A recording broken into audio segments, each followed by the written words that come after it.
Bonjour à tous, ça me permet de rebondir sur ce que j'ai entendu tout à l'heure. Les lois communiquent beaucoup sur les véhicules électriques. J'ai encore pas vu de véhicule électrique en location, donc j'ai essayé pourtant, mais bon. Donc oui, j'ai trouvé une solution. Les constructeurs les louent aussi, il me semble. Alors les constructeurs les louent, mais après ça dépend dans quelle configuration vous êtes. Je dis toujours, la problématique du véhicule électrique, c'est plutôt l'écosystème du véhicule électrique, c'est pas le véhicule électrique en tant que tel. On n'a aucun souci avec les véhicules électriques si on passe les aspects techniques, mais l'intégration dans un écosystème qui est propre à chaque typologie d'entreprise ou de service public, peu importe, je pense qu'ici tout le monde a des écosystèmes différents, et donc en fait le problème de véhicule électrique, c'est dans l'écosystème dans lequel on est, comment il s'inscrit par rapport aux besoins qu'on a, et en l'occurrence, tout est inventé. Donc moi en l'occurrence, il y a 1 an et demi, j'ai passé un accord avec Renault pour intégrer 50 Kangoo. Aujourd'hui, j'en ai 0. Voilà. Donc c'est assez stigmatisant des problèmes qu'on a. J'ai réglé le problème de la location avec Renault Rent. On a mis 6 mois, à peu près, pour obtenir quelque chose qui était acceptable pour mes partenaires. J'ai toujours pas mes bornes. Quelle est la solution de location que vous avez retenue? Il y a les batteries d'un côté, le véhicule de l'autre? Non, en fait, alors ça, c'est le concept de Renault au départ, en fait. Mais le vrai problème, c'est que dans mon microcosme, et que celui de la livraison, les sous-traitants qui travaillent pour des opérateurs comme nous, comme mes confrères type La Poste ou autres, sont des gens qui utilisent de la location courte durée pour des raisons de contrat. S'ils perdent un contrat, ils rendent les véhicules, et souvent les véhicules sont spécifiques au contrat qu'ils ont. On n'utilise pas le même véhicule pour un Chronopost, un Exapa, etc. De fait, il faut amener une offre en courte durée, mais qui soit à ISO-coût, tout coût confondu, sinon ils basculeront pas. Aujourd'hui, il n'y a personne qui est prêt à payer plus pour un process avec du véhicule électrique. Et vos clients, donc, si vous leur dites oui, ben voilà, enfin, on voit beaucoup de choses, notamment à Paris, on voit une livraison propre avec des véhicules électriques. Si vous leur dites je vous propose une livraison propre en véhicule électrique, ça, même un peu plus cher, ça ne marche pas. Alors, mes clients, ce sont tous les grands comptes de la net économie. Vous connaissez tous, ils s'appellent Fnac, Nespresso, Mr Good Deal, Smartbox, Pixmania, Brandalay, enfin, que les grands comptes de la net économie. Leurs clients à eux, c'est vous, qui achetez sur les sites internet. A priori, personne ne veut payer la livraison sur le site internet. L'objectif, c'est de ne pas payer ma livraison, ou en tout cas le moins cher possible. Donc je vous pose la question, est-ce que vous êtes prêt à payer plus cher votre livraison ? Est-ce que pour les acteurs de la net économie, c'est un argument marketing d'avoir une livraison verte et donc de gagner des parts de marché par rapport à la concurrence et donc d'être prêt à payer, d'investir dans des véhicules propres pour aller gagner des parts de marché? Alors, ça n'est qu'une cerise sur le gâteau. C'est-à-dire que ils viennent vers Colisen pour un niveau de service client qu'ils veulent intégrer dans leur process. Moi, je fais la livraison haut de gamme de 7h à 22h sur rendez-vous, donc un process assez compliqué qui permet de vous livrer chez vous, y compris le dimanche, sur rendez-vous. Donc, d'abord, ils offrent une gamme de services étendue à leurs consommateurs. Dans un second temps, le petit plus, c'est qu'ils peuvent communiquer sur ce sujet et on peut même co-brander. J'ai une partie de ma flotte qui est co-brandée aux couleurs de Nespresso. Voilà, ils peuvent communiquer dessus. Mais c'est un plus, c'est peut-être que demain ça sera une obligation, peut-être, mais c'est pas encore le cas s'ils ne sont pas dans un business model cohérent au départ. D'accord. Je reviens sur l'offre de location, monsieur Assou. Elle est en place maintenant, c'est-à-dire vos sous-traitants peuvent louer des Kangoo Z2 et les utiliser pour livrer? Alors, elle est en place, c'est-à-dire que j'ai le bon protocole qui permet de le faire. Elle n'est pas réalisable parce que je n'ai toujours pas réglé le problème des bornes. D'accord, alors c'était le second souci. Vous l'aviez évoqué il y a quelques mois, on l'a remis en avant. Alors vous êtes situé dans Paris, dans le nord de Paris. Tous vos véhicules se rassemblent à cet endroit, quai 18. Et vous nous disiez, c'est toujours le cas, donc que vous aviez un souci avec les bornes, alors un souci qui, je crois, est à la fois technique et aussi un souci qui est financier. Oui, et puis un souci qui est lié à l'évolution des véhicules. Il y en a 3 des soucis. Ouais. Le souci des bornes, c'est quelle typologie de bornes je mets en place, sachant que c'est une technologie instable et que je suis persuadé que dans 2 ou 3 ans, il y aura d'autres technos. Or, vu les coûts, on nous dit que ça coûte rien, c'est absolument faux. Quand on veut, sur un parc assez important, avoir un certain nombre de bornes, je me promène dans des budgets aux alentours de 50 000 € pour pouvoir charger frontalement en gros 8 véhicules. Donc 4 bornes doubles. Voilà. Parce que c'est pas que le prix de la borne, c'est tout ce qui va autour. Donc les infrastructures, etc. Bon. Premier problème, parce que comment on co-investit, comment on fait ce co-investissement, voilà, il faut y trouver des sponsoring, etc. Est-ce qu'on fait le bon choix technique aujourd'hui? Est-ce que dans 3 ans ou dans 1 an, il n'est pas obsolète? Deuxième problème, la capacité des véhicules. Moi, j'ai besoin de véhicules qui supportent de la charge accélérée. J'ai découvert pendant le deal avec Renault, typiquement, que les Kangoo actuels ne sont pas conçus, enfin en tout cas n'intègrent pas de chargeurs rapides. Ils ne les intégreront qu'en fin d'année, au moment de la sortie de Zoé. Ce qui me pose moi, vraiment un problème d'un point de vue économique. Oui, parce que vous, l'équation économique est notamment liée au fait que, alors si je me souviens bien, vos véhicules doivent parcourir 150 km par jour et l'autonomie est d'environ 110. C'est ça. Donc il y a cette recharge rapide nécessaire. Oui, l'autonomie constatée. J'ai testé 6 mois, on a fait un Kangoo en conditions réelles. On a vraiment constaté 110 km d'autonomie. Bon, parce que l'annonce est une chose, mais le mode d'utilisation n'est une autre. Le transport, c'est hyper violent pour des véhicules électriques parce que c'est du stop and go permanent.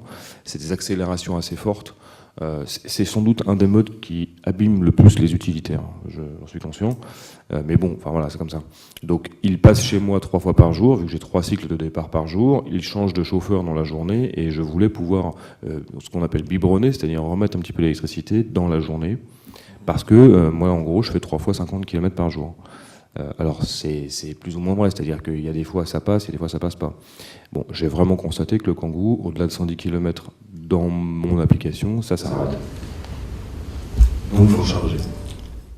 Donc je peux pas faire mes 3 cycles, et donc du coup le véhicule, ça veut dire qu'il ferait 2 cycles et que le 3e, il faudrait mettre un véhicule thermique. Donc c'est une ineptie complète.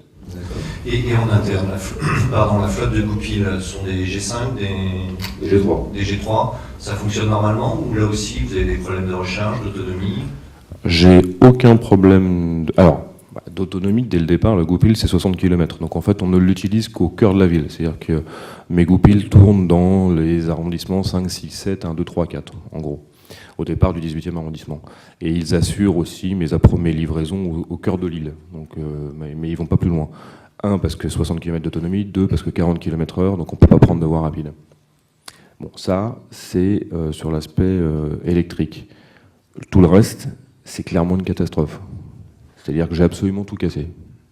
Parce que ce ne sont pas des véhicules qui ont été conçus pour faire du transport, c'est des véhicules qui ont été conçus pour d'autres applications, et le taux d'usure de nos métiers, enfin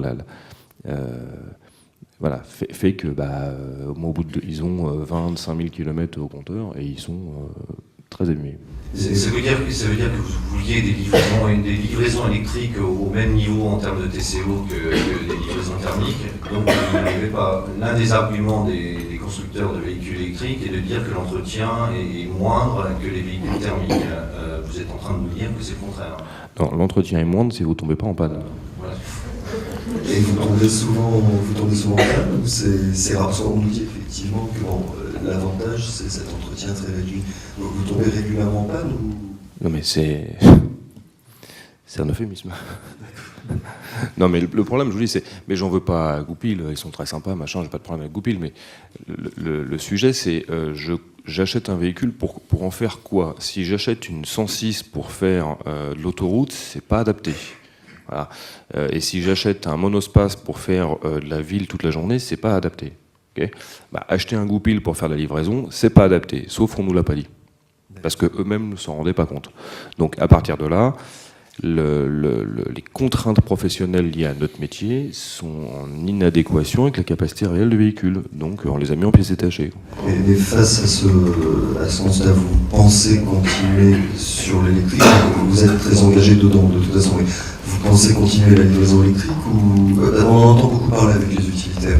Mais on dit beaucoup l'électrique, une des voies d'avenir, ce sera l'utilitaire, parce que ça permet des livraisons en ville, dans des zones qui sont peut-être interdites à des véhicules plus polluants, etc. Avec des tournées bien prévisibles à l'avance et avec un retour sur site en fin de journée. Alors, enfin, moi, j'ai passé tellement de temps, d'énergie et de moyens sur le sujet que je lâcherai pas, ça c'est évident. J'arrêterai avec Goupil, ça c'est évident aussi, pour le coup. En fait, moi, mon idéal, c'est d'avoir 2 typologies de véhicules. Un véhicule très intra-urbain, petit, qui roule pas très vite, vraiment étroit, type Goupil, mais bon, je suis en train de tester des confrères, hein, parce que ça a vraiment du sens au cœur des villes. Il me faut un véhicule un peu plus grand, avec un peu plus de capacité d'autonomie, de vitesse, etc., type Kangoo pour le reste. Donc là-dessus, pas de sujet. Et je vais continuer. Renault, on est juste en retard de phase. J'ai passé 3 heures encore hier avec Schneider Electric. Bon, on va y arriver, c'est pareil, mais on essuie un petit peu les plâtres. Donc il y a un délai de mise en place qui...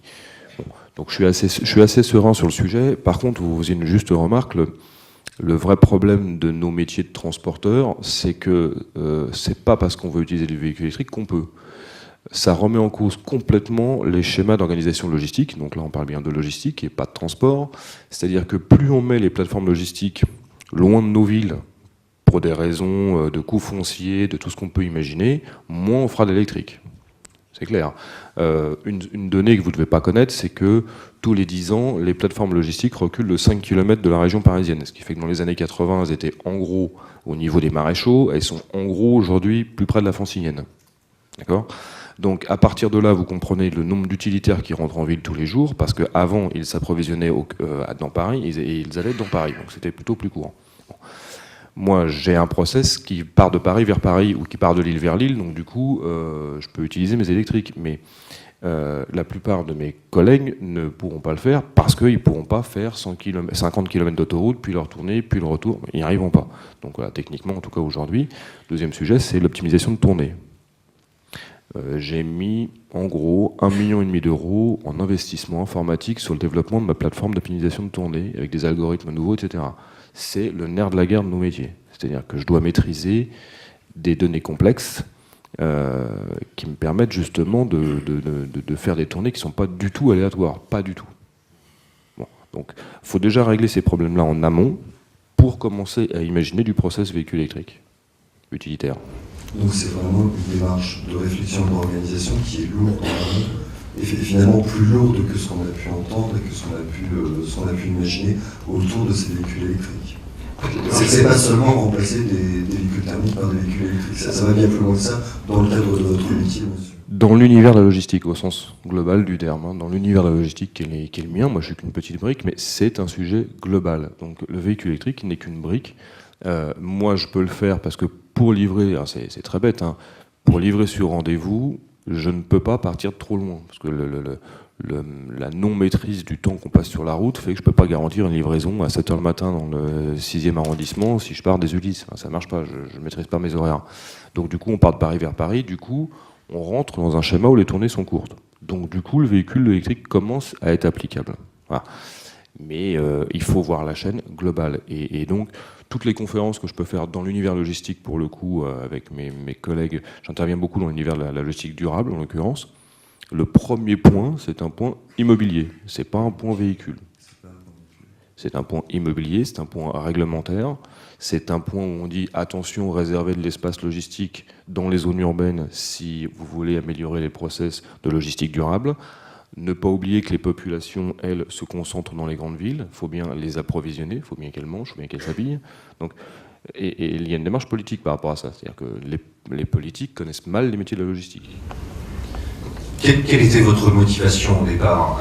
On a vu dans l'étude que pour convaincre les entreprises de référencer davantage d'utilitaires électriques, il fallait une imposition, une fiscalité spécifique. Vous, quelles étaient vos motivations ? Est-ce que c'était en termes d'image, en termes de... Qu'est-ce qui vous a en termes économiques, en termes... Alors nous, on a anticipé du réglementaire, en fait. Enfin, on était bien avant ça. Nous, on a modélisé ce programme en 2008, et dès le premier jour de l'ouverture de Colisen, le 2 mars 2009, on avait 4 véhicules électriques qui tournaient, dès le premier jour. On a testé 3 marques dès le premier jour. Non, le sujet de l'image, on n'y croyait pas. En fait, ça nous a apporté beaucoup, mais ça, pour le coup, on ne l'avait pas anticipé. Par contre, l'évolution réglementaire, je suis quasi convaincu qu'un jour, il suffit de regarder ailleurs qu'en France, hein, il se passe quand même des choses un peu partout dans le monde. Donc le réglementaire viendra, et c'est assez logique. Le cœur des villes devient de plus en plus sanctuarisé, donc il y a quand même... et le camion en ville, c'est quand même pénible. Enfin, moi, je vis en ville, donc... Donc on l'a anticipé en se disant, vu que notre modèle permet de l'intégrer, notre modèle logistique, eh bien, autant le faire tout de suite et autant apprendre. On aura un temps d'avance, ça évitera d'être dans la souffrance du réglementaire. Voilà. Donc après, ça nous a en effet bénéficié sur des points de vue d'image ou autres, mais à la fois, j'ai perdu aussi beaucoup d'argent dans cette histoire, hein, clairement. Donc voilà, et ça s'équilibre peut-être. Bien, bonjour. Alors, une précision avant de commencer la discussion. Je m'occupe effectivement de cette politique pour la ville en matière de déplacement de l'administration parisienne. Ça veut dire la logistique de la ville, ça veut dire les déplacements des agents, mais je m'occupe aussi de la logistique urbaine en général.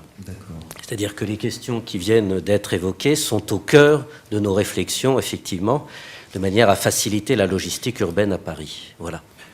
Alors évidemment, le maire de Paris souhaite être exemplaire en matière de politique de déplacement et a demandé à ses services de mettre en place une politique volontariste, d'abord de réduction du parc, hein, c'est l'un des premiers moyens finalement pour réduire les kilomètres parcourus, donc les émissions, et puis ensuite de choix de technologie adaptés à cette nécessité de réduire les émissions de dioxyde de carbone, hein, de gaz à effet de serre, mais aussi, et c'est un sujet essentiel pour nous, hein, qui vient d'être un tout petit peu évoqué, de manière à réduire la pollution atmosphérique. Et de ce point de vue, nous avons un challenge considérable à régler. Alors vous avez entendu parler dans la presse de la question du diesel et du lien avec les cancers, mais nous avons des problèmes de qualité de l'air sur les particules, hein, qui, pour le coup, sont effectivement associées pour l'essentiel au diesel. Mais enfin, bon, des particules, il y en a dans l'air dès qu'il y a une activité humaine, hein, donc ça n'est pas que la circulation automobile qui émet ces particules. Et ensuite, les dioxydes d'azote, qui sont une cause importante des asthmes, notamment chez les enfants. Voilà. Alors, je fais très court, hein, sur ce sujet, mais c'est un défi, effectivement, un jour ou l'autre, il y aura nécessité de mettre en place une réglementation drastique pour limiter ces émissions sur les véhicules, d'où la nécessité probablement de passer à des solutions hybrides ou électriques. Alors justement, on reviendra sur ce sujet. Vous évoquiez les solutions hybrides ou électriques. J'ai en mémoire la composition de la flotte de la nuit de Paris. Il y a très peu de diesel, me semble-t-il, dedans. De l'essence sans plomb, beaucoup. Un petit peu d'électrique, un petit peu d'hybride, un petit peu de GNV, si je ne me trompe pas. De moins en moins de GNV, effectivement. J'ai le chiffre là, donc c'est quasiment 40% de sans plomb, GPL essence 27%, diester 24%, pas de choses près. Et le gazole, on est bien au-dessus de l'hybride, l'électrique, etc. Donc il y a vraiment un choix. Alors de réduire les émissions, mais au-delà des émissions, toute émission de substances polluantes de la part de la flotte de la mairie de Paris. Il y a un choix dans la limite des techniques disponibles, évidemment, hein, et l'électrique. Le maire de Paris nous a demandé, à l'horizon 2014, d'acheter la moitié de la flotte, enfin, la moitié des achats en électrique ou hybride. Certes, mais qu'en est-il exactement par rapport à l'utilisation de ces véhicules? Est-ce qu'on arrivera à atteindre cet objectif? J'avoue que mes collègues qui s'occupent des achats s'arrachent un peu les cheveux par rapport à ça pour l'instant, dans l'état actuel de l'offre disponible. Voilà. Est-ce que l'autopartage est un élément qui vous permet d'atteindre les objectifs de réduction des émissions? L'autopartage est surtout une solution pour faire basculer progressivement une flotte de berlines et de citadines qui était une flotte de véhicules de fonction ou de service vers des solutions de pool, quoi, avec quant à l'autopartage, qui est vraiment la meilleure solution pour accéder facilement à un véhicule. Il faut savoir que le maire de Paris a supprimé tous les véhicules de fonction au 1er janvier 2011. Voilà. Donc c'est un choix courageux, hein, qui a fait un peu grincer les cadres de la ville de Paris, mais qui explique bien cette volonté de réduire le parc automobile comme l'une des mesures les plus efficaces. Donc, à la mairie de Paris, quand on a besoin d'un véhicule, on recourt aux véhicules qui sont mis en pool. Alors, vous avez un outil, je crois, pour réserver son véhicule, etc. Et on n'a plus de véhicules attitrés. Il reste des véhicules de service encore, parce qu'il y a évidemment des postes sur lesquels il y a des astreintes et que donc ce véhicule, il est à peu près indispensable. Quant aux autres usages, effectivement, on fonctionne avec un pool de façon extrêmement classique aujourd'hui, avec une ouverture facilitée du véhicule après réservation pour faire de l'autopartage. Et c'est extrêmement apprécié, cette solution d'autopartage, dans la mesure où l'agent qui emprunte ce véhicule n'a plus aucun souci de faire le plein, d'entretenir le véhicule, de l'amener régulièrement au garage pour des révisions. Enfin, autant de petits soucis qui sont maintenant complètement délégués au service de l'entretien des véhicules, quoi. Est-ce que vous avez ouvert ce pool aux utilisations privées, c'est-à-dire le soir, le week-end, c'est une façon de rentabiliser le système? On y travaille, ça n'est pas encore décidé. Oui. Il y a du véhicule électrique dans l'autopartage? Il y a aujourd'hui très peu de véhicules électriques à la ville de Paris, en berline ou citadine, c'est clair. Je pense qu'on en aura une dizaine là, dans les semaines à venir, quoi. Donc c'est très modeste, alors même que le maire de Paris a une 104 électrique qu'il utilise depuis des années, puisque au fond il est à son deuxième mandat, de 2001, plus d'une dizaine d'années.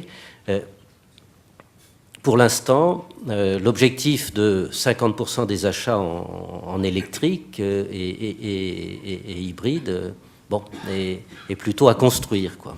C'est un objectif qui doit être tenu d'ici quelle date? 2014. Ah oui, c'est très... Ça approche. Voilà. Je voulais également revenir un tout petit peu en arrière sur les 40% d'émissions à supprimer. Rapidement, donc, ça concerne dans le cadre du plan climat parisien. Alors ça concerne les trajets des agents, c'est cela, pour venir travailler, lié à leur travail, mais je crois que vous incluez également les fournisseurs dedans, ça fait partie des... Oui, alors absolument. Donc l'objectif de 40% par rapport à la flotte utilitaire et particulière de la ville, on l'atteindra sans problème puisqu'on est déjà à plus de 30%. Il n'y a pas de souci. Après, la difficulté, c'est effectivement de travailler sur tout ce qui est achat et donc fourniture pour la ville, avec un livreur à un moment à la clé, qu'il soit d'ailleurs de la ville, en régie, ou qu'il soit externalisé dans les marchés. Et donc on travaille, on s'emploie à essayer de trouver des solutions optimisées, en sachant évidemment que les transporteurs ont déjà leur propre réflexion. Vous en avez eu un exemple extrêmement intéressant avec Colisen, mais tous les transporteurs ont la même préoccupation.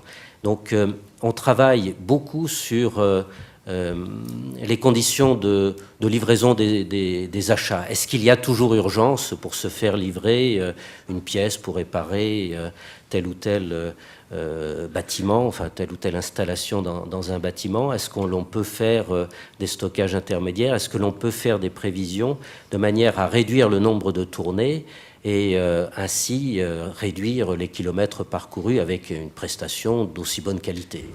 Et dans un appel d'offres, vous pouvez dire on veut de la livraison électrique ou rien, par rapport au code des marchés. Mais c'est une vraie question. On ne peut pas mettre de clause dans un marché qui ferme le marché à la plupart de ceux qui pourraient y prétendre. C'est-à-dire que il faut qu'il y ait un minimum de concurrence dans les clauses que l'on va rédiger dans un marché.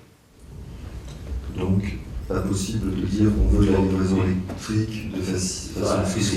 C'est un peu dur. Est-ce que vous pouvez contourner les choses en disant que l'appel d'offres porte sur des véhicules qui ont tant de grammage de CO2, par exemple, ce qui limite pas mal les choses? On va demander un reporting des pratiques de livraison dans nos marchés publics, mais pour l'instant, on n'en est pas à imposer des clauses de ce type. Donc, bonjour à tous. Effectivement, je suis le directeur environnement du groupe France Télécom, donc je ne suis pas le gestionnaire de la flotte. Et l'objectif qu'on a pris au niveau du groupe est de réduire de 20% nos émissions de CO2. Moi, je passe de plus en plus de temps à la Commission européenne ou aux Nations Unies, c'est dire que les objectifs de notre secteur sont de plus en plus impactants. Les coûts de l'énergie sont des coûts qui rentrent de plus en plus dans nos comptes d'exploitation. Et c'est un objectif qui est suivi au niveau de notre comité directeur tous les trimestres. C'est suivi très attentivement. Voilà. Du coup, on s'est mis en ordre de bataille pour suivre cet objectif, et tous les impacts qui contribuent à cet objectif doivent contribuer avec des actions, des plans d'action. Le plus gros impact pour nous, c'est le réseau, 70%. Les bâtiments, puisqu'en France, on a par exemple 25 000 bâtiments, c'est à peu près 25%, et 7%, c'est les flottes.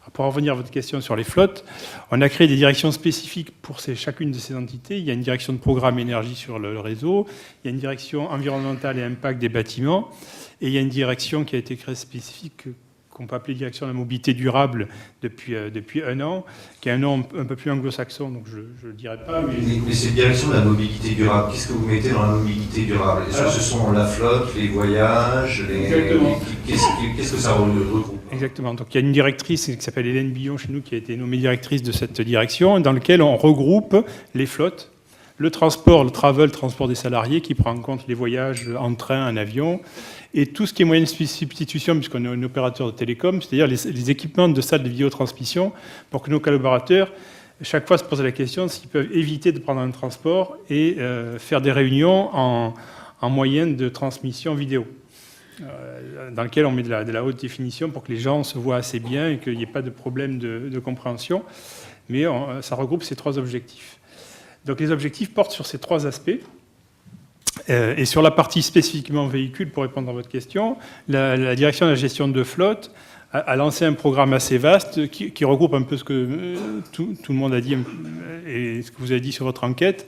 C'est-à-dire qu'on va suivre, réduire le nombre de véhicules, optimiser les gammes, renouveler plus fréquemment les véhicules, optimiser les couples kilomètres durée,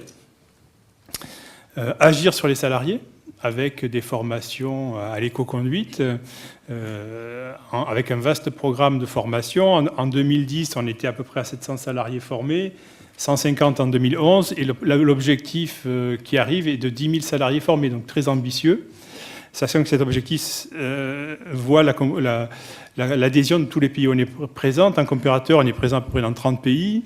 La Pologne, chez nous, a fait un objectif de former 6 000 salariés avec des concours pour que les salariés soient récompensés.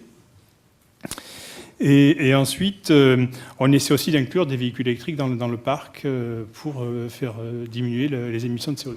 Alors cet objectif de 20%, vous en êtes où aujourd'hui? C'était par rapport à 2006, on est en 2012, ça fait déjà 6 ans.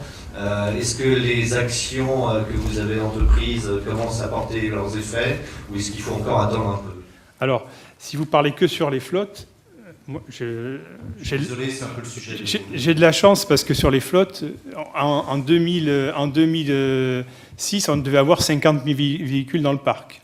On en est à 23 500. Donc rien que par effet mécanique, l'objectif est quasiment atteint pour la mission des flottes. En plus, les véhicules de 2006 ne sont pas les véhicules de 2012. Les constructeurs ont bien travaillé, c'est-à-dire qu'aujourd'hui, un véhicule qui sort consomme largement moins de 20% de CO2 par rapport aux véhicules de l'époque. Mais ça, c'est la réglementation due aux véhicules.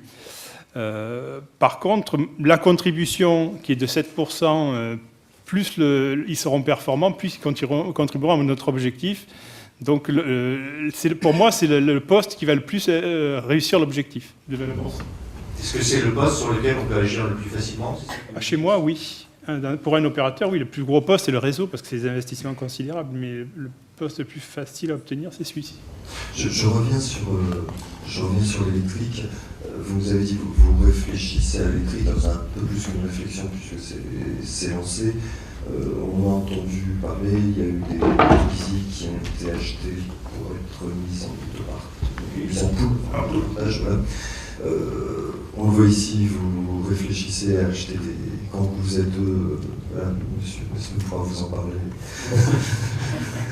On fait partie du groupement aussi Bailly. Des Peugeot Lyon. c'est dans le cadre de l'appel d'offres de l'UGAT, je pense, pour les Kangoo. Ça fait partie. Vous faites partie, voilà. Ça en est où exactement, vous, de l'électrique?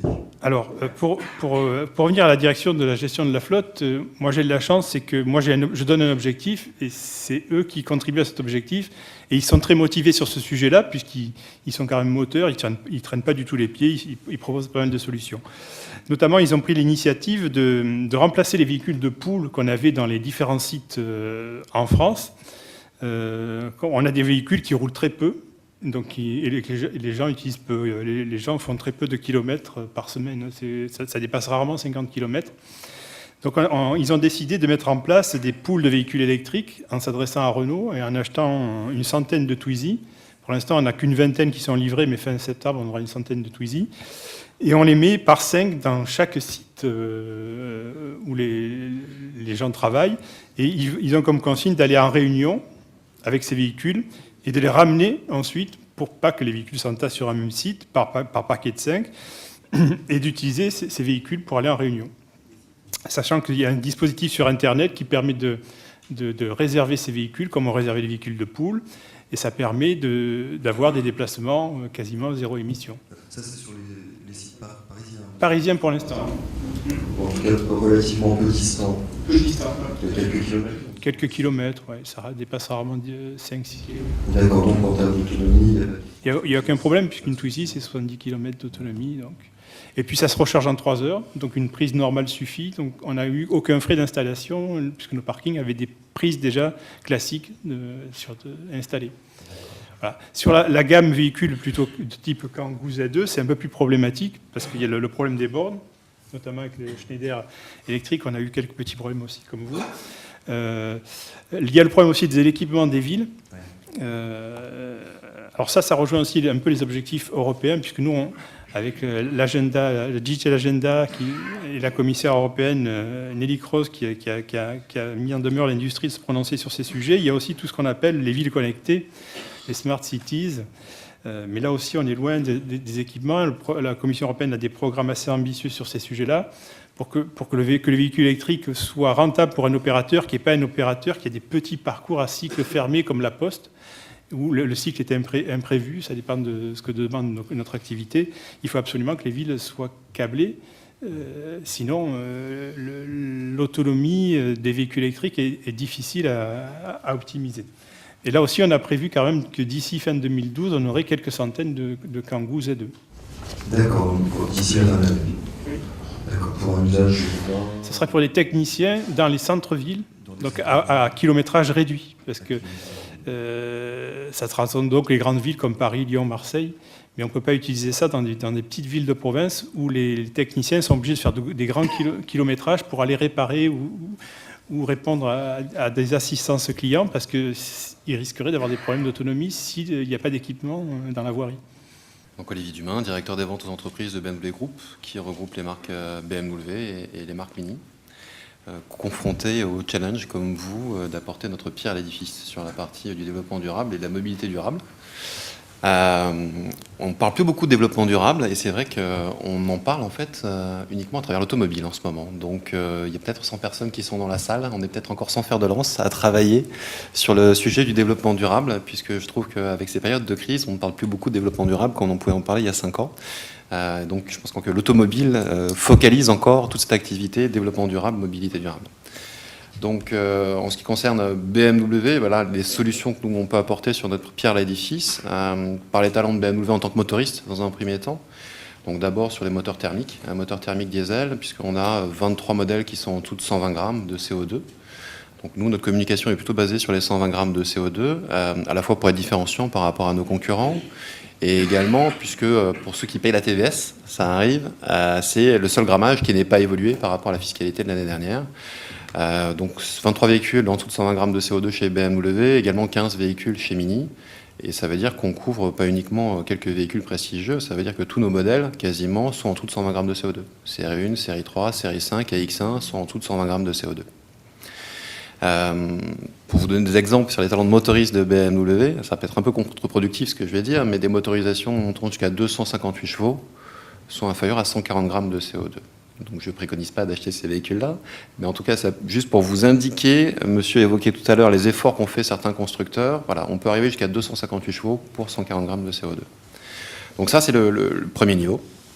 Le deuxième niveau qui est important, c'est ce qui est hybride, donc hybride essence. Donc on a une gamme complète d'hybrides, série 7, série 5 et série 3, qui sont des hybrides essence pour l'instant. Et nous avons tissé en fait 2 partenariats importants. Une joint venture avec PSA, qui s'appelle BMW Peugeot Citroën Electricity, pour travailler sur tout ce qui est hybride diesel et les moteurs électriques. Et une joint venture également, cette fois-ci avec Toyota, pour travailler sur tout ce qui est hybride essence. Donc un volet qui concerne l'hybride qui est également extrêmement important. Et le troisième volet, c'est celui qui nous occupe aujourd'hui, c'est les vraies flottes vertes, c'est les vrais véhicules électriques. Et vous allez voir un des projets, en tout cas, qui est roulant, qui est présenté juste devant le siège de la CEA. Et puis tous les projets dont je parlerai peut-être tout à l'heure, au moment où on parlera du thème particulièrement des véhicules électriques.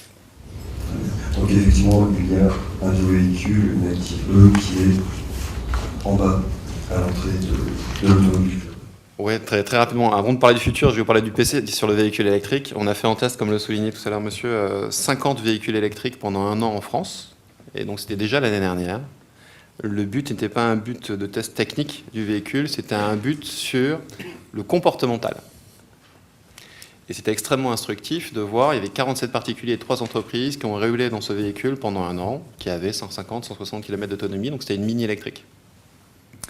Le résultat et le bilan étaient incroyables et extrêmement riches. Ils nous ont dit, 1, ça correspond à nos besoins. Déjà, on était plutôt rassurés.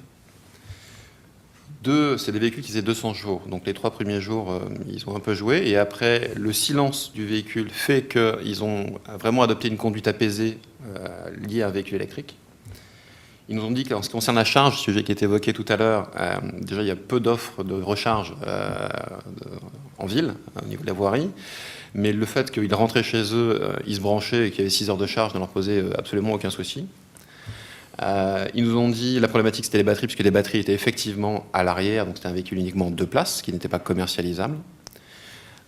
Et ils nous ont dit quelque chose qui était très intéressant au niveau de la reconnaissance et au niveau de l'orgueil, qui va être un acte d'achat qui va être essentiel sur les véhicules électriques. C'est ce qu'on appelle les first movers, c'est ceux qui achètent les nouvelles technologies en premier, mais ils veulent que ça sache et ils veulent que ça se voit. Et quand vous avez un véhicule qui est thermique transformé en véhicule électrique, ça ne se voit pas assez.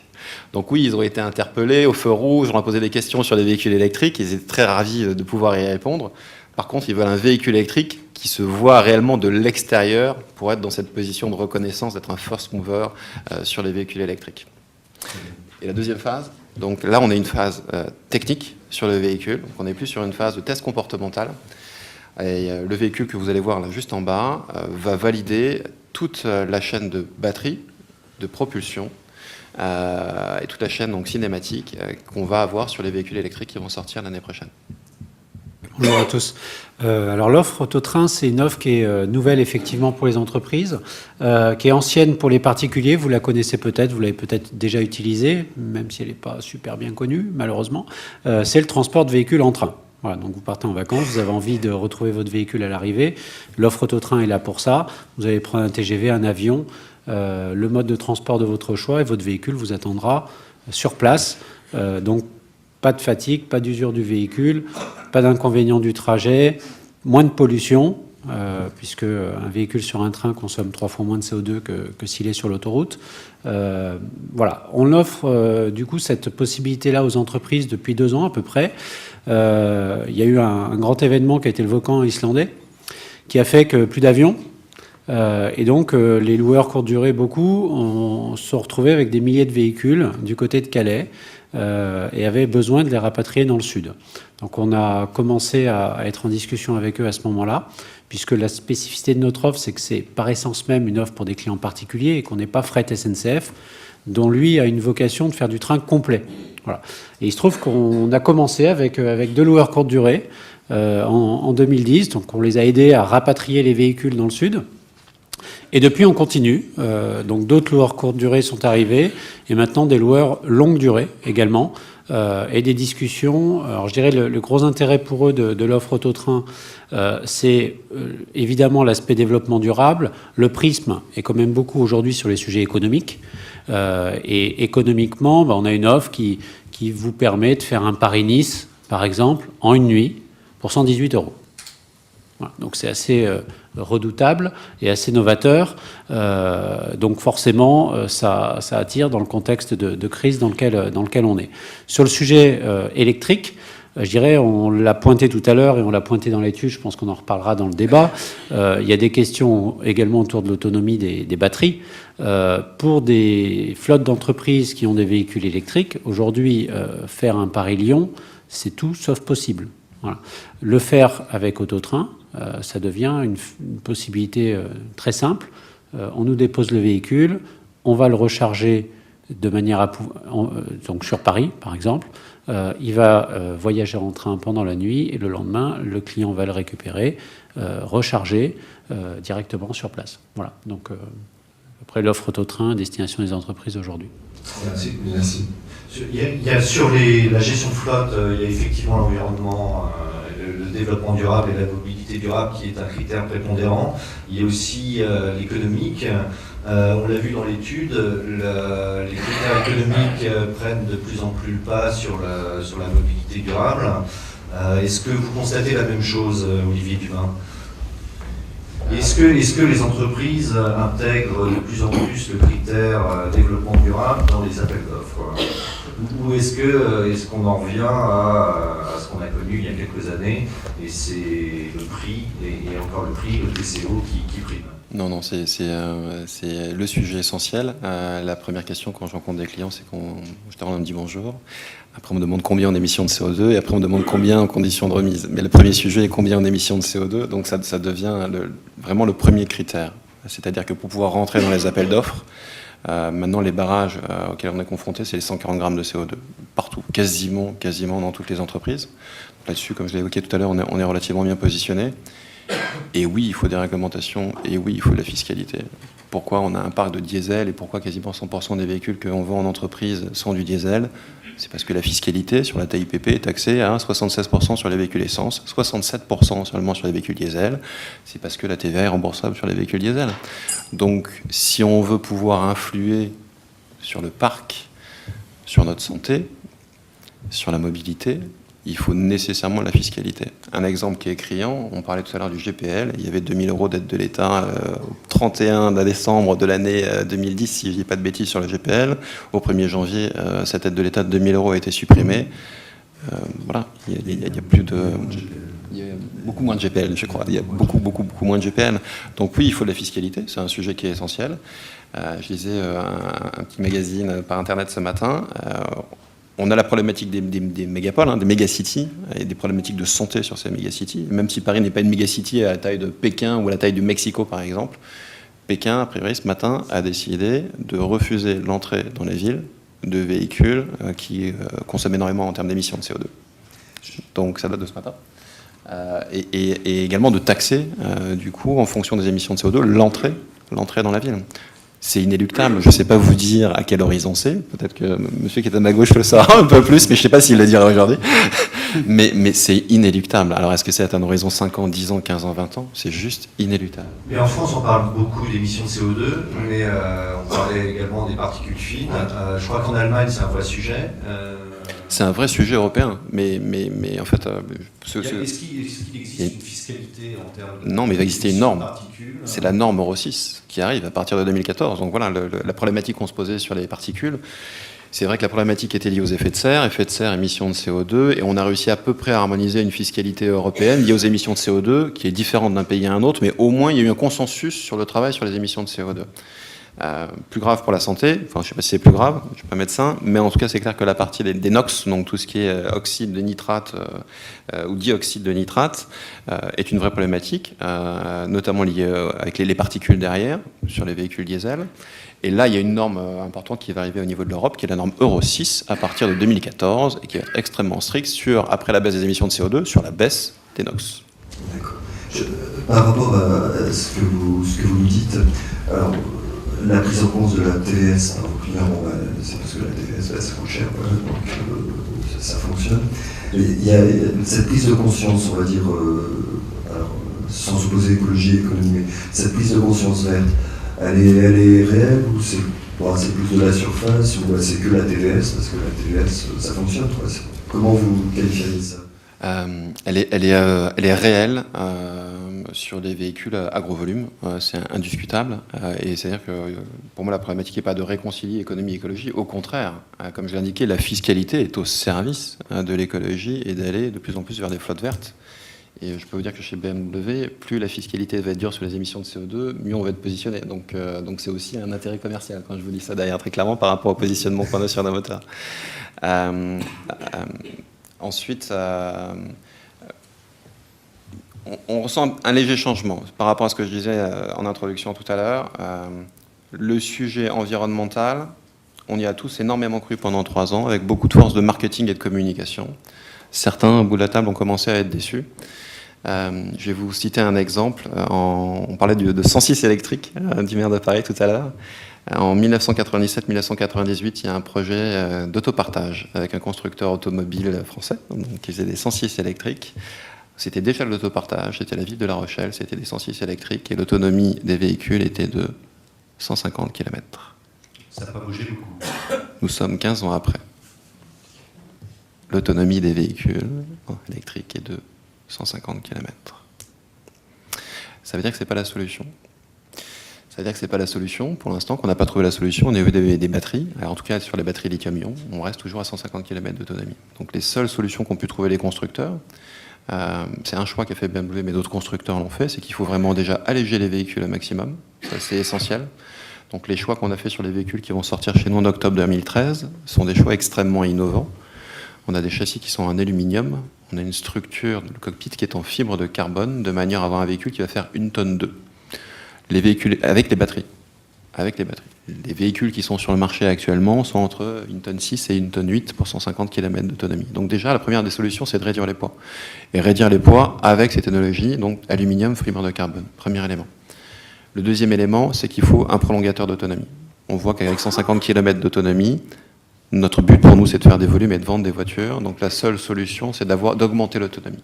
Ça monte avec le prolongateur. Exactement. Donc une des solutions, évidemment, c'est d'avoir un prolongateur d'autonomie. Ça veut dire qu'on va avoir, en tout cas sur la BMW i3, en plus des 160-170 km d'autonomie qu'on va avoir, un moteur thermique qui ne va pas venir directement entraîner les roues, mais qui va servir de générateur pour venir alimenter le moteur électrique.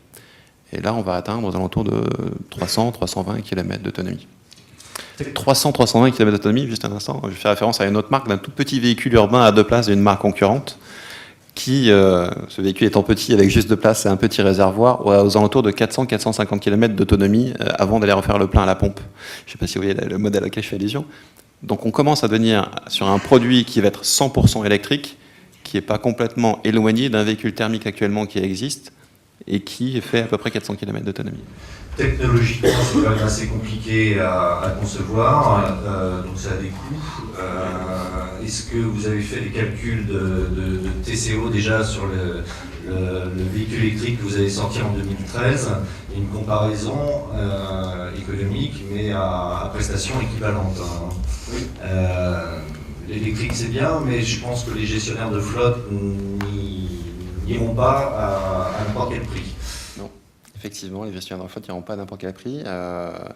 Ils sont pas prêts. Alors c'était très curieux parce qu'avec l'étude Mini auprès des particuliers, ils nous ont dit pas de souci, on n'est pas prêt à 10%, je crois, plus cher qu'un véhicule thermique. Donc on a été assez estomaqué de voir ce résultat-là. En tout cas, les particuliers étaient prêts à payer 10% plus cher. Mais c'est pas le cas sur les gestionnaires de flotte et les gestionnaires de parc. Donc ça veut dire qu'effectivement, le sujet essentiel, c'est d'avoir un TCO, un Total Cost of Ownership, qui soit inférieur à un véhicule thermique. Sinon, il n'y a pas d'intérêt d'avoir 2 produits, dont un va vous procurer 1000 km d'autonomie, et l'autre va vous procurer 150 ou 300 km d'autonomie, et qui va être au même prix, ou si ce n'est plus cher. Est-ce que ça va avec ces 2 véhicules que vous évoquiez? Le sujet, c'est les valeurs résiduelles. Il n'y a pas d'autre sujet pour le véhicule électrique que les valeurs résiduelles. Et au-delà même des valeurs résiduelles, le sujet qui est essentiel, c'est pas le premier marché. Vous êtes tous prêts à acheter un véhicule électrique. Tout le monde est prêt à acheter un véhicule électrique.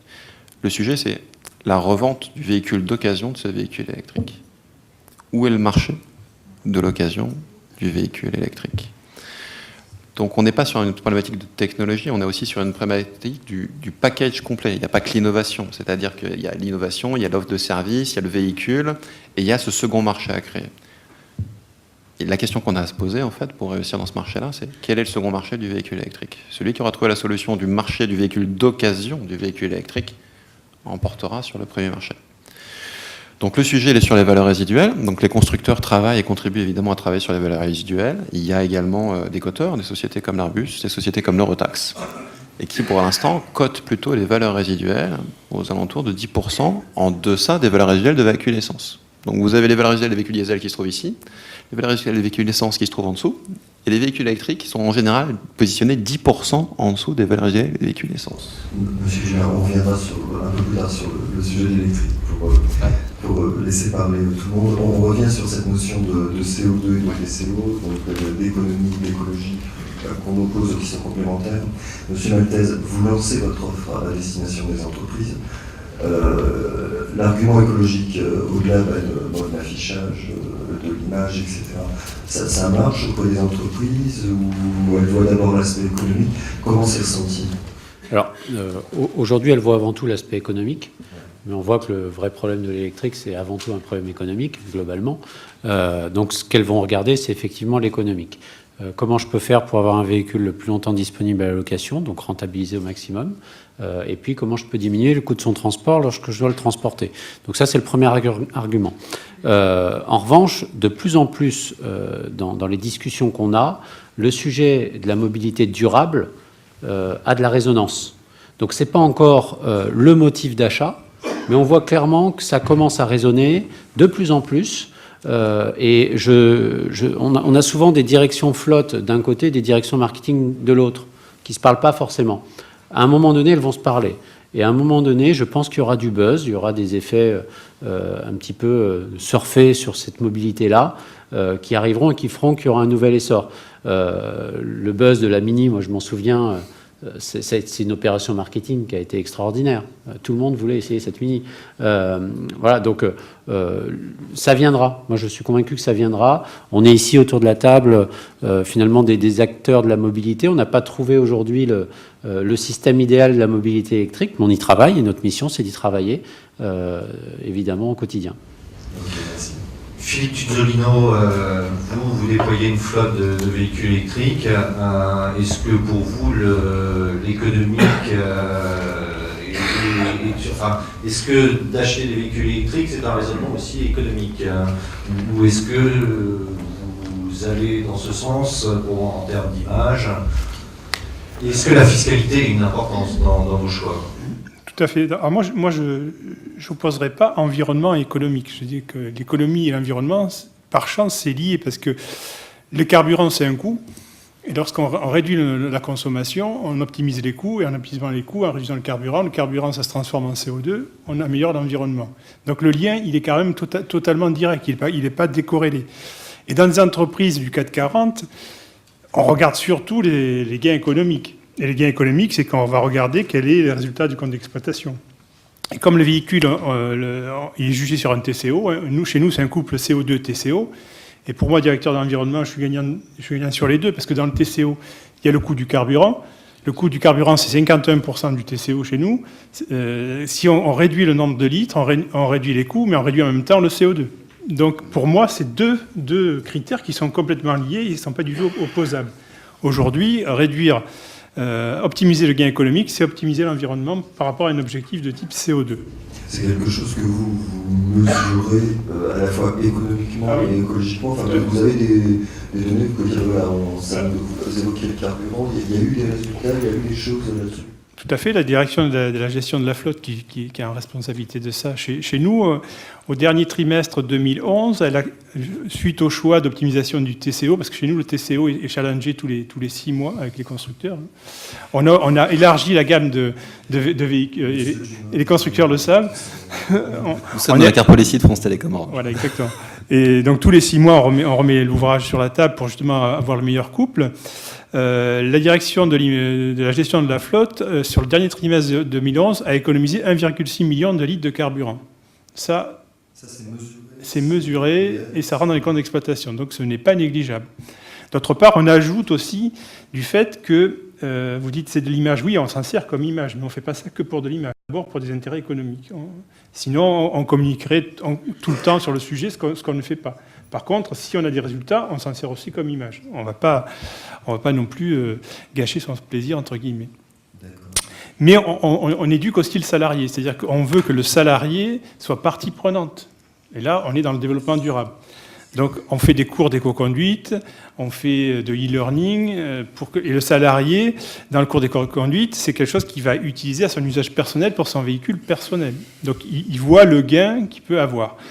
La direction de la gestion de la flotte aussi va mettre, à partir de juillet, va mettre des boîtiers électroniques dans chaque véhicule. Donc, tous nos véhicules en France seront équipés de ces boîtiers électroniques. Alors, comme on s'applique à nous-mêmes nos offres, c'est une offre Orange, c'est une autre qui s'appelle Fleet Performance, qui est un boîtier qui remonte les kilomètres. Il n'y a pas de géolocalisation. Et ça permettra aussi de contribuer à réduire les dépenses en carburant, donc, et les coûts et les émissions de CO2. Et ce sera mesuré. Et les choix de pneus aussi, l'usure des pneus et aussi les dates de révision, qu'elles soient respectées, parce que ça va remonter sur un site internet qui va permettre de gérer tout le parc beaucoup plus finement, optimiser les révisions chez le constructeur, les usures des plaquettes, les usures des pneus, donc optimiser tous ces frais, et notamment après les frais de restitution, diminuer les frais de restitution. Donc tout ça, c'est des coûts. Ces boîtiers aussi vont rappeler les fondamentaux de l'éco-conduite, pour dire aux salariés, il a fait une formation, mais est-ce qu'il optimise toujours les rapports, etc. Sachant qu'il n'y a pas de géolocalisation, parce qu'on a discuté avec les syndicats, et ça c'est très sensible, on ne veut pas fliquer les gens. Voilà. Je vous attends. Monsieur Esnou, vous devez partir un petit peu tôt. Alors, on a beaucoup parlé avec vous du véhicule électrique, de son coût, peut-être un peu imprévu. Alors, on va prendre notre situation idéale. Il n'y a plus de problème pour l'offre de location, il n'y a plus de problème pour la recharge, pour l'autonomie, enfin voilà, c'est idéal, je parle du véhicule électrique. Ce sera rentable pour vous, cette offre, vraiment là vous pouvez la proposer à coût égal par rapport à une offre de véhicule thermique en livraison, ce sera pareil. Oui, ce sera pareil, ça ne changera rien et ça n'a aucun sens de ne pas se faire pour le coup. Pardon, Oui, je dis donc oui, ça sera strictement à ISO-coût. Donc voilà, on a déjà fait nous tous les calculs d'économie de carburant, c'est-à-dire que ce qu'on va avoir en surcoût, moi y compris pour les problématiques de valeur résiduelle et tous ces sujets-là, de toute façon on va l'économiser autrement. Donc on est sur un schéma ISO-coût et c'est pour ça que moi j'y crois. Je vous rejoins, mais alors à 100%. C'est pas un délire du véhicule électrique. C'est d'abord on est dans un contexte économique carré et donc du coup on peut le faire. C'est tout. Voilà. Donc moi je suis convaincu. Si le prix à l'achat est plus élevé, sur quoi vous gagnez avec le véhicule électrique ? Le prix à l'achat il est plus élevé, mais bon, vu que déjà on a, enfin, dans des métiers comme les nôtres, l'impact du coût du carburant c'est quand même pas neutre. Hein. Donc, ça représente combien des coûts de... je sais pas moi, un véhicule va dépenser pas loin de 300 € de carburant par mois, d'accord. Donc, sachant qu'en fait, nous, il y a un autre protocole, mais bon, rentrer dedans, c'est un peu plus compliqué, mais le modèle souvent du transporteur, c'est un véhicule, un chauffeur. Nous, on est en train de casser ce modèle pour dire un véhicule, deux chauffeurs, tout simplement, ce qui fait plusieurs cycles. Donc, du coup, déjà, y compris au départ, on réduit un peu la taille du parc, pour ces raisons d'organisation qui sont un peu spécifiques. On évite aussi un autre sujet dans nos métiers, c'est que souvent le véhicule, c'est un peu de véhicule de fonction, c'est un utilitaire un peu de fonction, c'est-à-dire qu'on va chez soi avec, après on va sur une plateforme chercher les colis, puis après on va livrer, enfin bon bref. Mais du coup, il est utilisé pour des raisons un peu personnelles, alors que là on dit non, le véhicule il est sur site de production, il y dort pour être rechargé, il permet d'être contrôlé techniquement tous les jours, ce qui permet aussi de garantir au loueur d'avoir un véhicule tout le temps clean. Et du coup, on vient travailler en transport en commun dans Paris, c'est mieux aussi. Donc voilà. Donc c'est le package global qui est en train d'être... Sur le coût de l'énergie, quel est le rapport entre l'électrique et le thermique ? Franchement, je suis pas expert. Tout le monde nous a dit que c'était de 1 à 7, donc j'imagine que ce qu'on nous a dit, c'est que c'était intelligent. Je pense que le carburant augmentant, ça doit être peut-être encore un peu mieux. Mais je sais pas, il faut demander ça peut-être à BMW. Ils doivent maîtriser. Oui, Olivier Dumas. Le rapport entre le coût de l'énergie entre l'électrique et le thermique. Il est difficile derrière, parce que de répondre à cette question, on va rejoindre la problématique du TCO en fait, parce qu'il faut pas uniquement regarder une partie, il faut regarder le coût global. Vous parliez des valeurs résiduelles, mais il y a aussi d'autres... Mais voilà. Donc effectivement, là on va pouvoir l'emporter, c'est si effectivement on réussit à avoir un TCO qui va être inférieur à un TCO d'un véhicule thermique. Et donc dedans, il va falloir prendre en compte la fiscalité, il va falloir prendre en compte la consommation, il va falloir prendre en compte les émissions de CO2, l'absence d'émissions de CO2 en tout cas, le coût d'entretien et le coût de maintenance, puisqu'effectivement, a priori, on est uniquement sur des remplacements de plaquettes de frein à tous les 80 000 km. si dans cette équation économique, en mettant l'entretien, la fiscalité, les émissions de CO2, la consommation, malgré les nouvelles technologies en aluminium ou fluorocarbone, comme je l'ai évoqué tout à l'heure, on réussit à être inférieur, l'équation économique, elle est gagnée. Et donc, il y a une vraie place pour ce produit. C'est aussi simple que ça. Mais sur le seul carburant, vous avez mesuré, pour faire 100 km avec un véhicule électrique, en électricité, ça va coûter combien? Je ne sais pas vous répondre à cette question. Quand je sais répondre, je sais répondre. Quand je ne sais pas répondre, je ne sais pas répondre à cette question. Un plein électrique, voilà. Un constructeur que je ne citerai pas m'avait dit 2 € pour 100 km. Voilà. Je ne sais pas si c'est juste ou pas, mais voilà, c'est ce qui j'avais posé la même question. C'est comparablement moins cher sur le carburant. Donc, Bien sûr, mais même le prix facial pour un véhicule électrique n'a pas trop d'intérêt, puisque la majorité, en tout cas, je pense que tous les constructeurs s'accordent de dire ce sujet-là, c'est que les véhicules électriques vont être vendus en priorité aux entreprises, et que les entreprises, en majorité, les financent derrière. Donc le but, c'est d'avoir, encore une fois, ce loyer et ce TCO à pouvoir comparer par rapport à un véhicule thermique, et non pas un prix facial.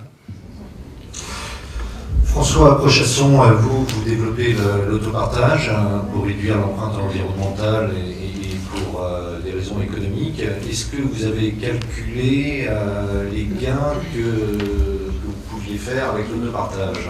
Est-ce que c'est un calcul économique qui est fait et quels sont ces gains en fait? Alors, écoutez, on l'a calculé, je n'ai pas les chiffres ici, donc je voudrais surtout vous expliquer en quoi il y a des gains qui pourraient paraître surprenants, mais qui en fait s'expliquent très bien. C'est-à-dire que un véhicule de service en propre est beaucoup plus utilisé pour le quotidien, y compris retour au domicile, que la solution de véhicules en autopartage. Et donc on a diminué, grâce à l'autopartage, les kilomètres parcourus.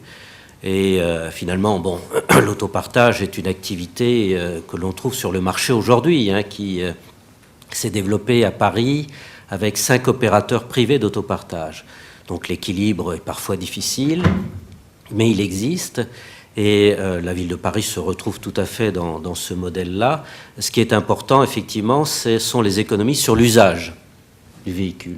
Et là, vous les constatez réellement? Absolument. On a vraiment eu une chute importante des kilomètres parcourus pour le même nombre d'agents. C'est parce que c'est mieux suivi qu'il y a une chute? Mais...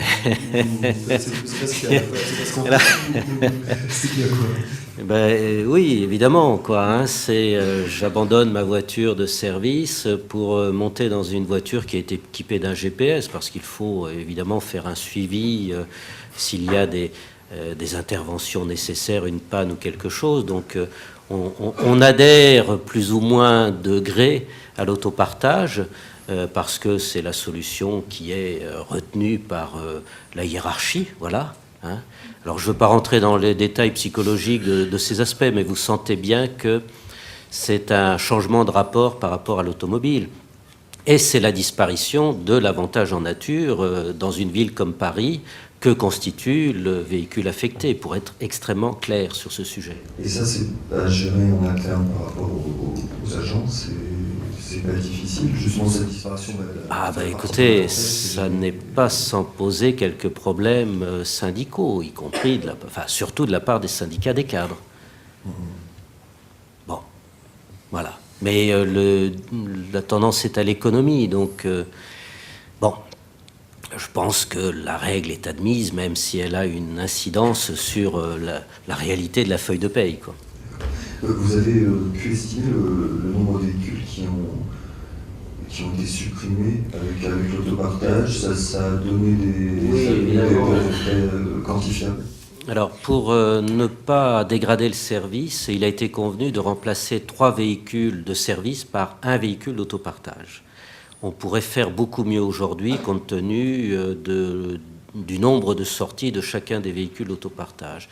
J'ajouterais même que là où l'autopartage n'est pas une bonne solution, parce qu'il n'y a pas suffisamment d'agents sur un site, on est en train de négocier avec Bolloré, donc Bolloré Autolib, des contrats de location entreprise qui permettraient, sur ces petits sites de la ville, de disposer d'un véhicule d'autopartage, Autolib, dans des conditions extrêmement avantageuses. Oui, parce que pour l'instant, on parlait bien de l'autopartage au sein de la ville de Paris, et pas du tout de l'offre Autolib destinée aux particuliers. D'accord. Donc il y aura un moyen d'utiliser, il y aurait à terme un moyen d'utiliser cette offre pour vos agents. Voilà, c'est en pleine négociation et je pense qu'il y a beaucoup d'entreprises sur Paris qui seraient intéressées à avoir une offre, une tarification professionnelle. Quel est le type de véhicule que vous proposez en autopartage en interne?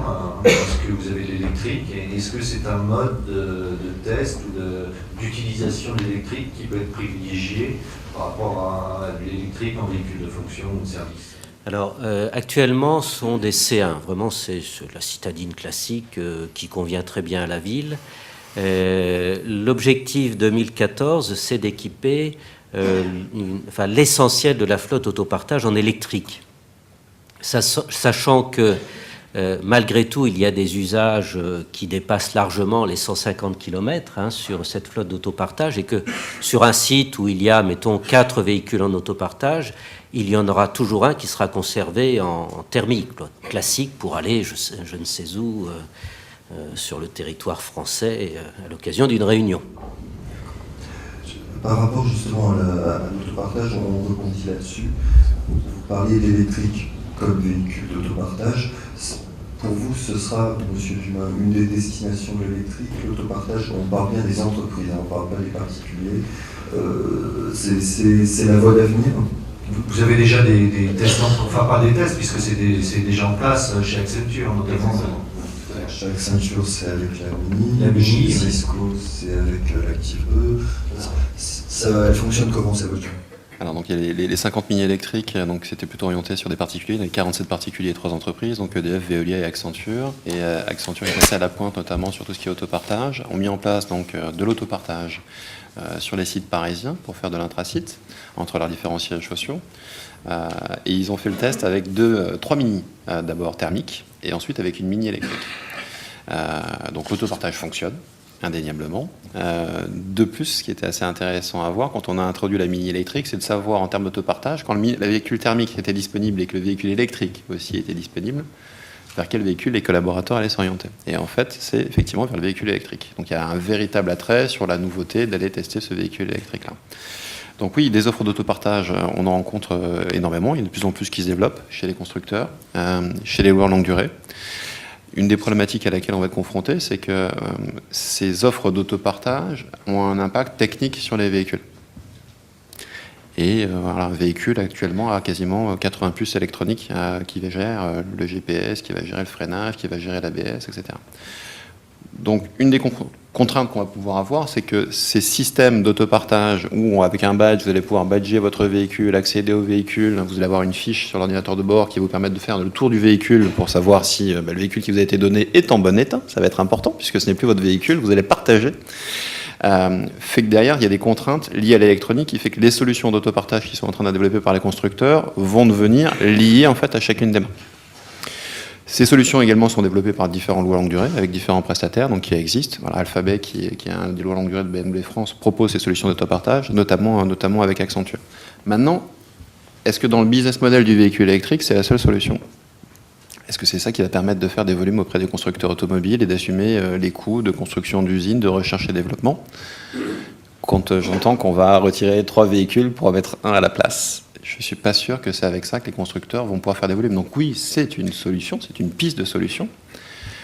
Et dans la conduite, dans l'état d'esprit des gens, je peux vous dire qu'on a fait des focus group la semaine dernière. Donc c'est excellent ces focus group. On a convoqué, on a proposé d'interviewer 40 chefs d'entreprise de moins de 40 ans, de plus de 40 ans et des collaborateurs qui roulent dans des voitures de fonction. Et nous, derrière, on est derrière des glaces sans teint, en fait. Et donc il y a une animatrice qui leur pose des questions et on voit leur réaction. Et effectivement, je confirme que pour la tranche de plus de 40 ans et qui sont les europossesseurs de voitures de fonction et qui ont le package voitures de fonction, ordinateur et téléphone portable, il y aura un gros travail de conduite de changement à faire. Par contre, pour la jeune génération, pour ceux qui ont moins de 40 ans, quand on a posé la question mobilité durable aux plus de 40 ans, ils n'ont même pas compris le terme de mobilité durable. C'est-à-dire qu'ils ont compris la mobilité au sein de l'entreprise, ils ne voyaient pas le rapport avec la mobilité durable. Ceux de moins de 40 ans, voilà, c'était immédiat, ils sont tout de suite partis mobilité durable, transport, environnement, je ne suis plus possesseur de mon véhicule et je le loue en fonction de mes besoins. Donc il y a beaucoup d'espoir à fonder dans la génération des moins de 40.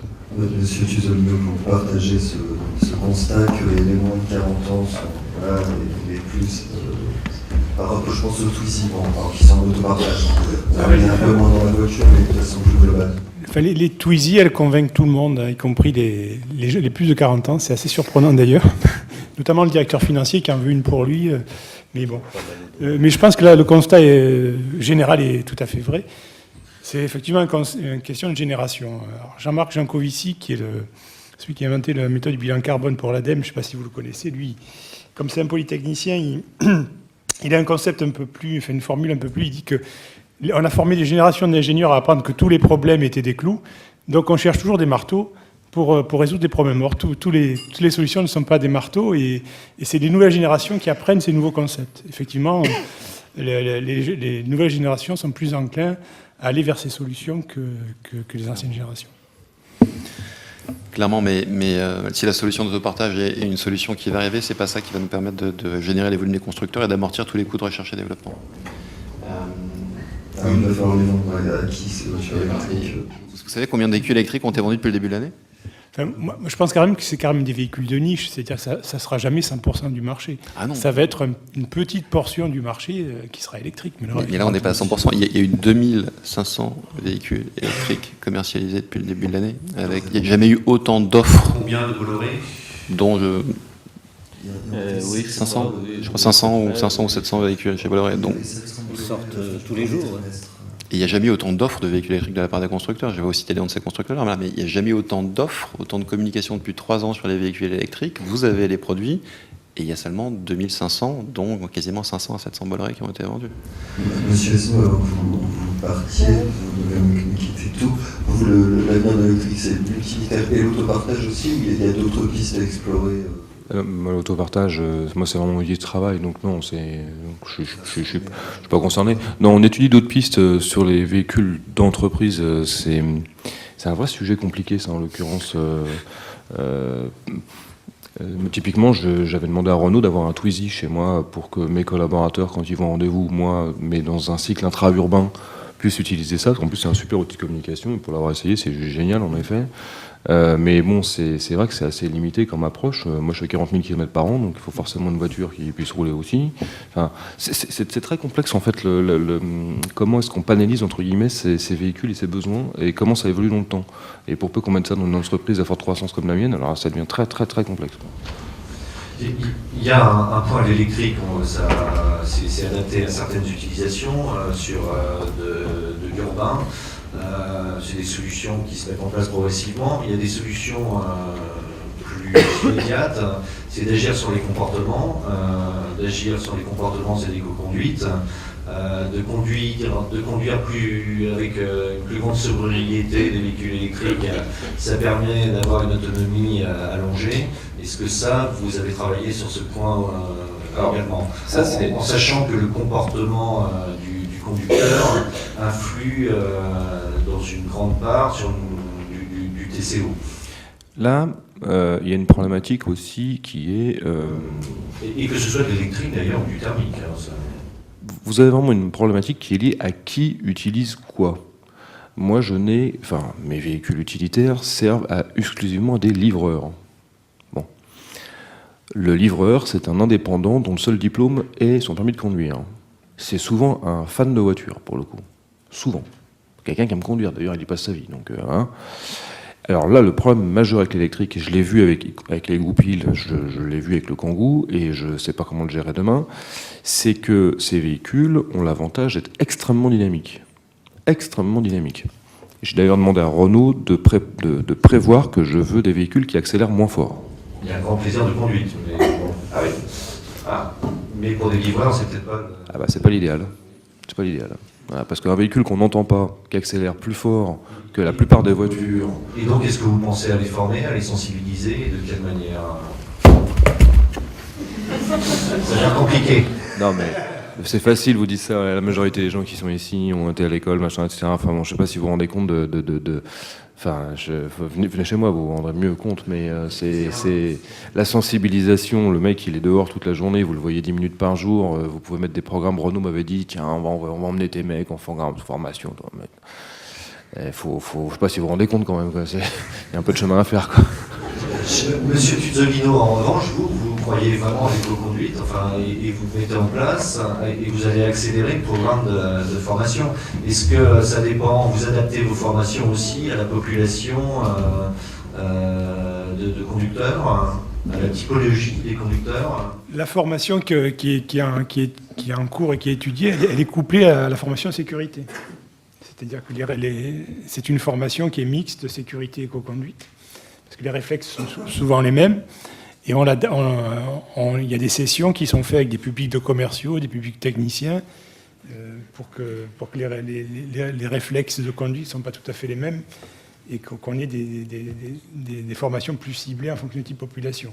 Mais ce sont des formations qui sont des modules couplés avec la sécurité. Sur vos premiers retours d'expérience, vous avez constaté des économies grâce à l'éco-conduite et à quel niveau? Et est-ce que ça dure dans le temps? Est-ce que vous continuez une formation de sensibilisation par d'autres moyens? Ou est-ce qu'il y a des formations régulières? Est-ce que c'est un programme complet?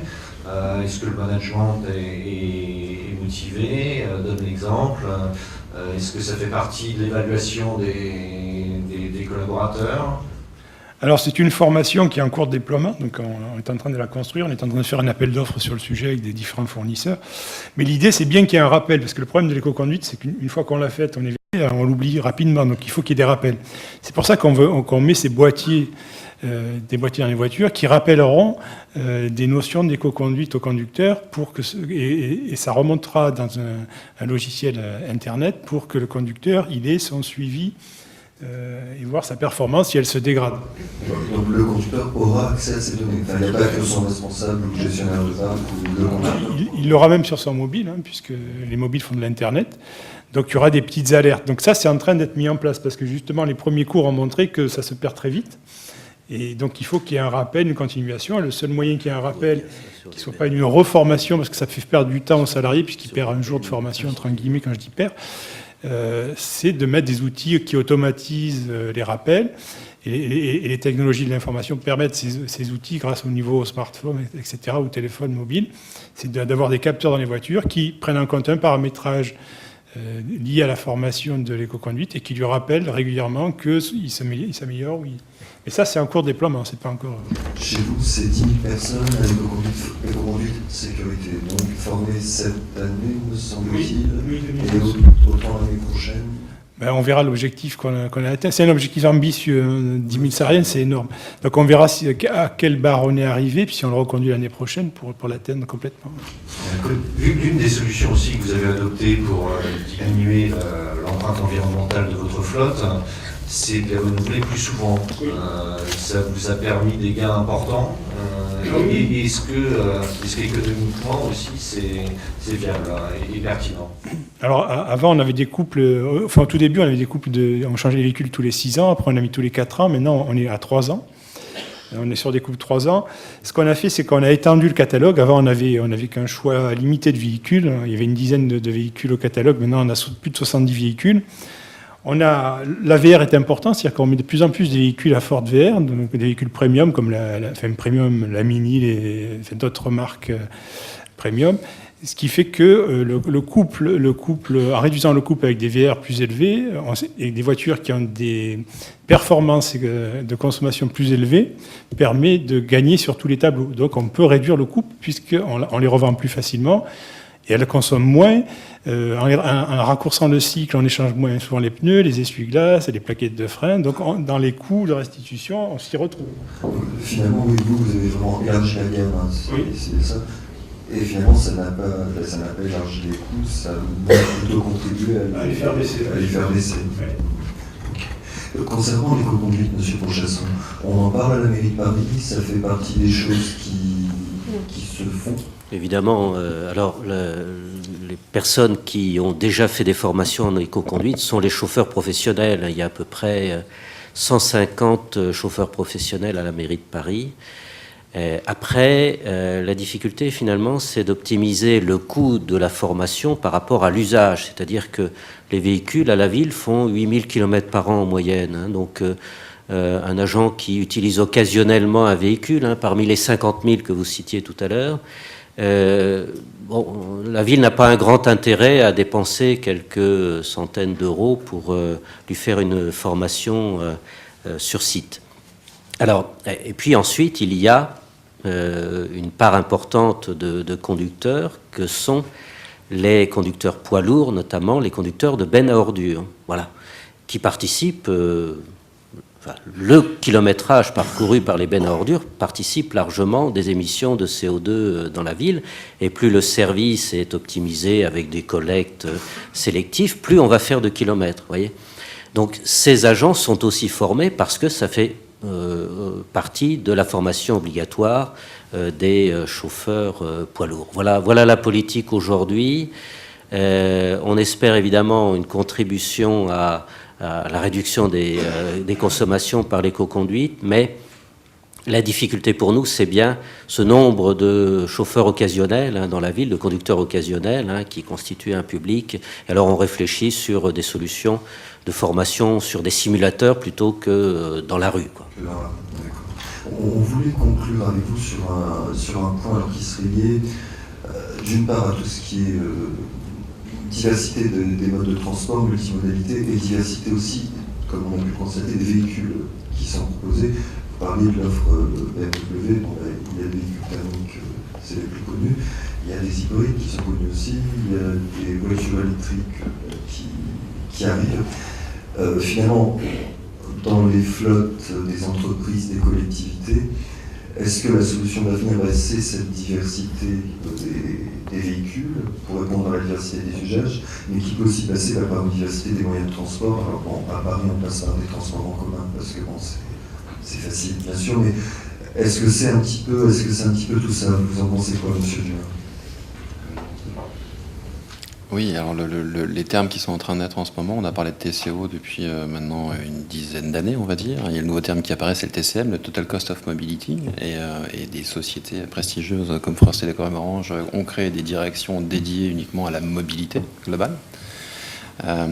Donc il y a effectivement une révolution qui est en train de se mettre en place, je pense, au niveau de grosses sociétés, de sociétés du CAC 40, où ils vont prendre en compte la mobilité globale de leurs salariés.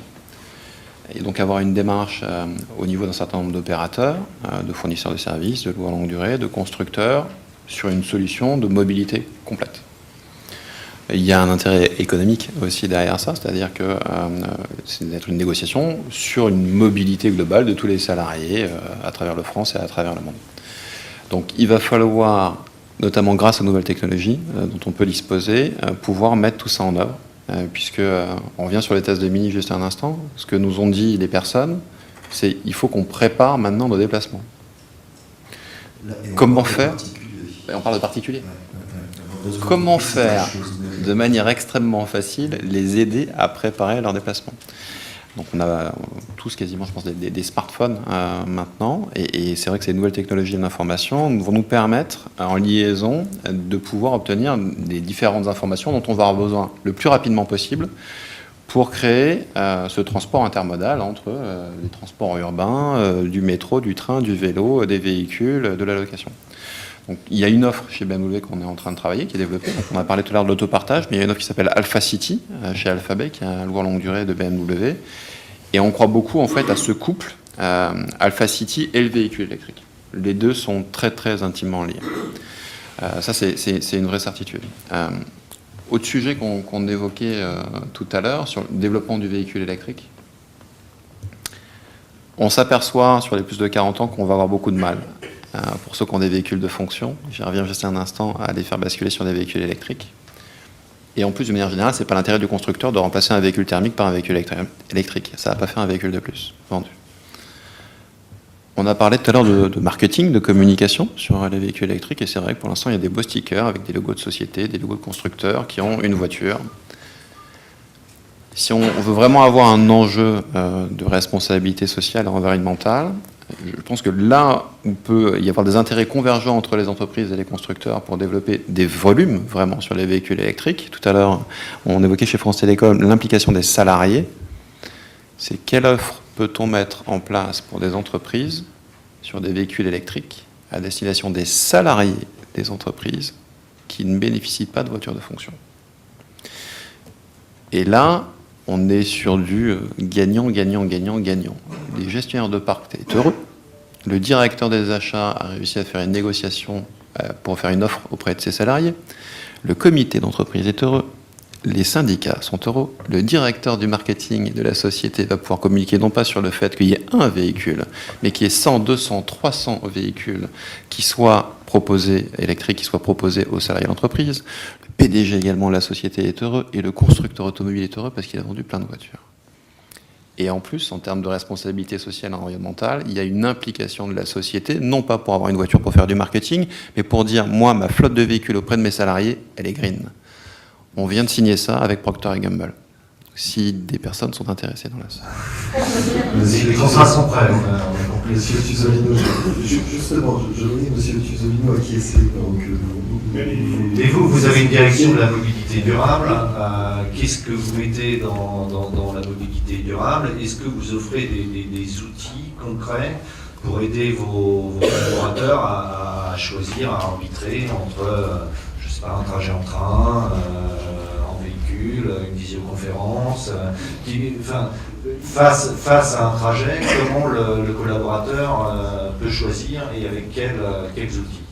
Alors, avant de répondre à votre question, pour argumenter sur ce que disait M. Dumas, les véhicules électriques en pool sont ouverts à tous les salariés, quel que soit leur grade et leur rang. Donc là, du PDG à la secrétaire, si on veut prendre un véhicule électrique, on peut. C'est un pool complet. Mais pour un usage... Ah oui, professionnel.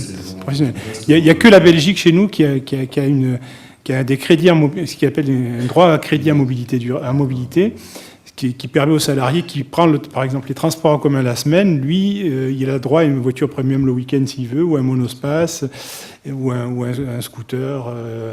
Il a des crédits en mobilité qu'il dépense comme il veut. Ça, c'est la Belgique qui fait ça. Pour revenir à votre question, comment on aide le salarié? En fait, sur la partie travel, par exemple, sur le site travel, lorsque on programme son voyage pour aller prendre l'avion ou le train, il y a une alerte qui dit « Avez-vous pensé d'abord à ne pas faire une vidéoconférence avant de rentrer dans le logiciel ?» C'est-à-dire, est-ce que vous avez bien vu, est-ce que vous avez regardé si votre interlocuteur a une salle de vidéotransmission et il vaut mieux-il pas utiliser la salle de vidéotransmission ensuite? Plutôt que prendre l'avion, avez-vous bien utiliser votre ARG, plutôt vous inciter à prendre le train plutôt que prendre l'avion. Donc il y a quand même une éducation du salarié. Est-ce que ça marche? C'est de l'incitatif en fait, ce ne sont pas des règles rigides. Donc laisser la liberté aux collaborateurs, est-ce que ça marche? Ah ben, sur la France, sur les courtes distances, non, il est obligé de prendre le train par exemple. Il ne peut pas prendre l'avion. Donc là, c'est obligatoire.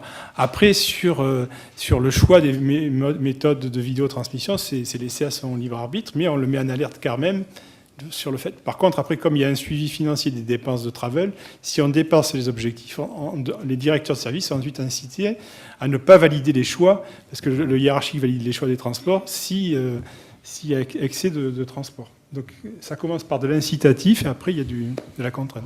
D'accord. Monsieur Beauchasson, comment ça fonctionne chez vous? Alors on sait qu'on est sur Paris, les transports ne sont pas que sur Paris, mais bon, la ville n'est pas très grande, vos employés circulent dans la ville, à Paris on a le métro, on a tous les transports, mais comment vous avez cette approche aussi où on essaie de multiplier les pistes à suivre dans le transport? Oui, alors je voudrais citer un exemple qui n'est pas encore à l'avantage des constructeurs automobiles, puisqu'au fond, ça c'est toujours un peu dans le sens de minimiser le parc automobile. Certes, aujourd'hui, les agents de la ville ont la gratuité d'accès aux abonnements Vélib. Et il y a une politique, parce que c'est Paris aussi, d'utilisation du vélo, dans l'esprit mobilité durable, où pour chaque déplacement, il y a un mode optimal. Voilà. Donc ça peut se décliner sur plein d'exemples. Quant aux déplacements longue distance, on a aussi évidemment une politique en la matière où les intérêts du développement durable rejoignent là aussi les intérêts pour les comptes de la ville. Monsieur Maltese, on va vous demander de conclure. Bon, c'est le thème de la multimodalité, donc bon, ça tombe heureusement pour vous. Bon, votre offre, elle est par définition multimodale, mais c'est la voie de l'avenir, ce transport multimodal pour les entreprises, ces déplacements multimodaux. Alors, je dis, oui, de toute façon, on va forcément vers un métier d'opérateur de mobilité de bout en bout. Et donc, dans la mobilité de bout en bout, il va falloir. On ne peut plus aujourd'hui se contenter d'offrir qu'une solution. Donc, ça va être valable pour les entreprises. C'est aussi des attentes très fortes pour les particuliers. On va forcément vers de la multimodalité, en tout cas de la bimodalité. Nous, on y travaille forcément sur notre offre, puisque en plus du train sur longue distance, on va être capable de proposer, je dirais, le parcours terminal. Donc qu'on va associer avec... donc là, ce sera sur la route forcément, mais il vaut mieux faire Marseille-Marignane sur la route que Paris-Marignane. Donc on va plutôt l'opérer comme ça. Et je dirais, on sent bien que il y a les phénomènes de covoiturage, d'autopartage, l'électrique qui émerge dans toute cette orientation-là. Il faudra que les constructeurs arrivent aussi, si on veut avoir des vraies flottes vertes, à vendre ces véhicules électriques aux particuliers. Et même si aujourd'hui le sujet est sujet flotte entreprise, je suis convaincu que collectivités et entreprises, je dirais les clés sont là pour impulser le changement. Et l'avenir demain, c'est une mobilité qui va être plus écologique, qui va être plus partagée. Et c'est à nous finalement d'être exemplaires sur ce sujet-là. Les collectivités parce qu'elles ont des flottes, les collectivités parce qu'elles vont pouvoir aussi mettre à disposition de tout un chacun, des entreprises, des particuliers, des infrastructures, et puis les entreprises parce qu'elles doivent avoir une politique au niveau de leur flotte pour tendre vers une flotte plus écologique, plus protectrice de la planète, de la santé.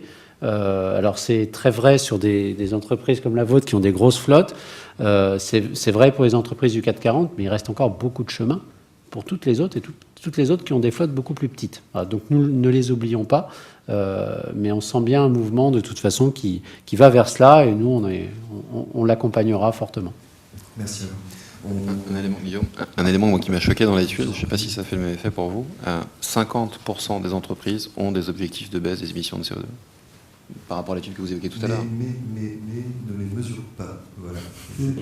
C'est pas la même chose. 50. Il y a des objectifs qui sont pas nécessairement... Ça veut dire qu'il y a quand même, en termes de performance, des possibilités encore de... Il y a de la marge. Mais...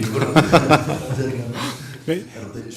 En France, il y a quand même l'article 75 du Grenelle 2 qui impose de faire le bilan carbone des sociétés de plus de 500 salariés, qui est obligatoire en 31 décembre 2012. Ça prépare quand même des règles plus strictes et peut-être des taxations derrière. Ça doit créer effectivement des impératifs. On voulait vous laisser la parole si vous aviez quelques questions à poser à nos participants. Monsieur Esnou de Colisen devait partir. Donc, voilà. Mais n'hésitez pas si vous avez des questions.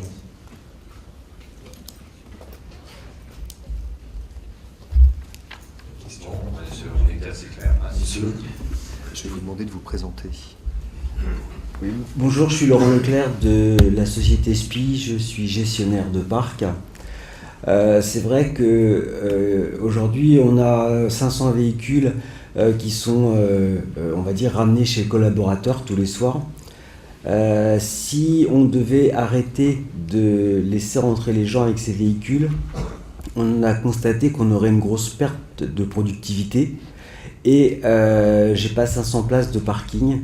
Donc je ne saurais pas où mettre les véhicules. Donc je ne sais pas comment vous avez pu faire, vous, dans la ville de Paris, monsieur Prochasson, pour garer tous ces véhicules. Ça doit être infernal en termes de parking, en termes d'infrastructure et bien évidemment des coûts immobiliers qui doivent être quand même assez forts. Écoutez, il se trouve que les véhicules de la ville de Paris sont stationnés dans les parcs, dans les ouvrages publics. Alors de la ville de Paris, certes.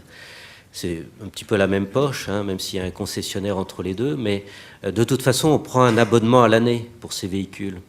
Donc qu'ils rentrent au domicile de l'agent ou qu'ils restent dans le parking, le coût pour nous est le même. Voilà. Mais c'est peut-être un cas particulier, hein, certainement.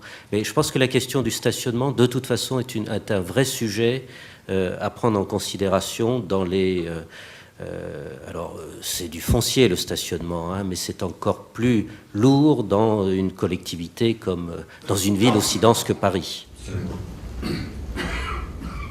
D'autres questions? D'autres questions? J'ai une question pour M. Demar, ou peut-être souligner un de ces points. Je m'appelle Robert Maubé, je suis consultant en gestion de flotte. Vous avez très justement souligné la problématique des valeurs résiduelles, qui est la clé de la sortie des véhicules électriques. Alors, soit je souligne, soit je voudrais avoir votre point de vue là-dessus. De mémoire d'homme, depuis une trentaine d'années, sur les marchés en fort développement technologique, on a constaté qu'il n'y avait pas de marché du remarketing ou de la valeur résiduelle. Sur les ordinateurs, depuis 30 ans, il n'y a pas de marché d'occasion. Pourquoi? Parce que la règle est que tous les 18 mois, on sort une nouvelle machine 2 fois plus puissante que la précédente. Vraisemblablement, se passe la même chose au niveau du développement technologique des batteries, puisqu'on est en plein essor, en plein développement, on a tout à découvrir là-dessus. Honnêtement, je ne vois pas comment on peut avoir un marché de la revente à la valeur résiduelle sur les véhicules électriques sur un horizon, là, 5 à 10 ans. Je ne vois pas, j'aimerais avoir votre vue là-dessus. C'est tout l'enjeu. C'est tout l'enjeu résumé en une phrase.